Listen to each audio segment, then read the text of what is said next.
これより第4試合を行います。青コーナー182センチ 85.9 キロ山本健一。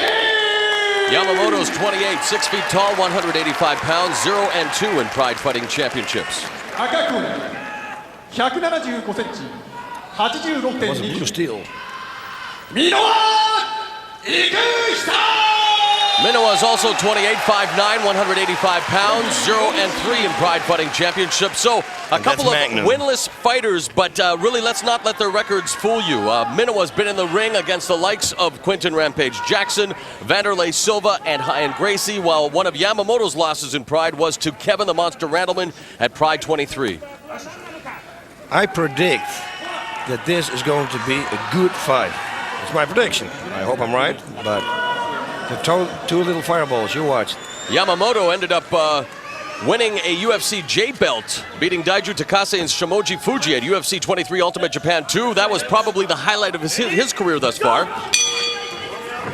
And now for Minowa, coming off that controversial loss to Ryan Gracie at the last Bushido event. He definitely wants to prove something to his fans as he comes in now and met by Yamamoto. Yamamoto almost holding onto the ropes there, boss. Yep. But he knows it's not allowed, so he let go. Good presence of mind. Okay, all ready to guard. So both of these fighters, boss, really have something to prove to Pride Fighting Championships and to their fans, so a lot at stake here. Leg lock coming up, and he's wearing shoes. That's not a good thing. Looking to get off the schneid, one of these two.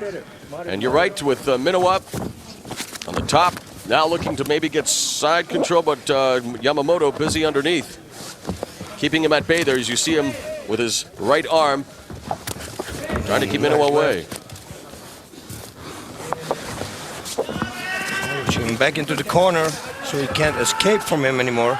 We saw him do this with Ryan Gracie. Well, we saw him with Gracie in the corner. He actually kind of turtle walked him to the corner from the center of the ring, which was met with some incredulity by the fans and Matt Human Eye back at Bushido 3. But in any event, this is where Minowa finds himself with Yamamoto.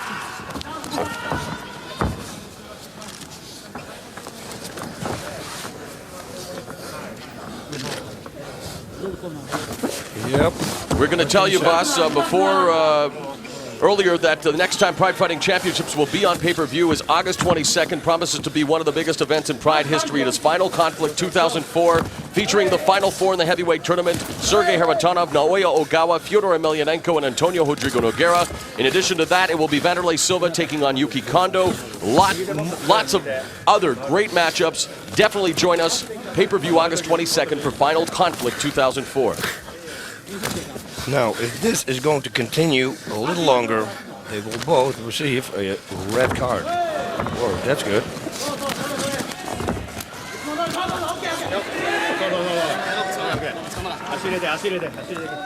Okay, and again, you can call me a broken record, boss. You have been a fighter. We have been at the rules meetings. We know what Bushido's modus operandi is all about. We want to see action. That's why the rounds are 1 10-minute, 1 5-minute. As a fighter, boss, how do you explain this kind of action? It's, it's difficult. Like, come to their defense if you can, please. Oh, to their defense is real easy. If somebody fights not to fight, it's very difficult to break it. It's like playing chess, what I always say, but if your opponent doesn't make a move, you can't make a move. You just lay there. There's nothing you can do. Once your opponents start moving, they create openings, spaces, and then you can utilize it on it, and then hopefully you can go for a submission or a knockout. There you got it. And we can, it's been well documented. We're offering an opportunity for the up-and-comers in mixed martial arts, the lighter weight fighters, but I mean, they really, let's face it, they have to fight like they want to belong in Pride. And again, I understand what you're saying, and I mean, if you're not there's a lot of movement here. Yep, just hold, laying and praying, baby. Yeah, Minowa cannot do anything because Yamamoto is holding him. Okay, now he's got his back. Maybe something's going to come out of this. But if you're good in defending, there's nothing that you can do. You can do all the attempts. We almost saw an attempt at an exorcist choke as created by El Guapo.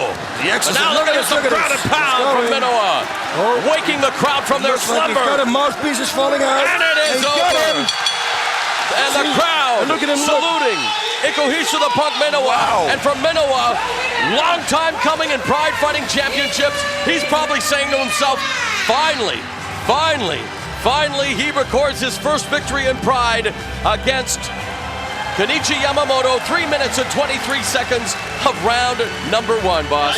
Yep, he deserved it. He really deserved it.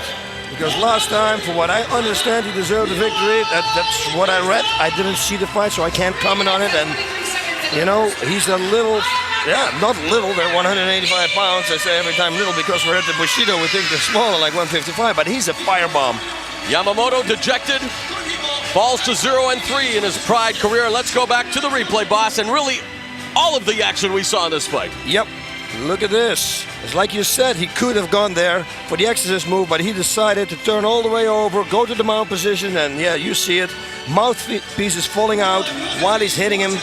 Yeah, the referee did a good job by stopping this fight before somebody really got hurt. Oh, look at this. You see the mouthpiece coming in and out, and that's what the referee saw too, and he thought, you know, now let's protect him.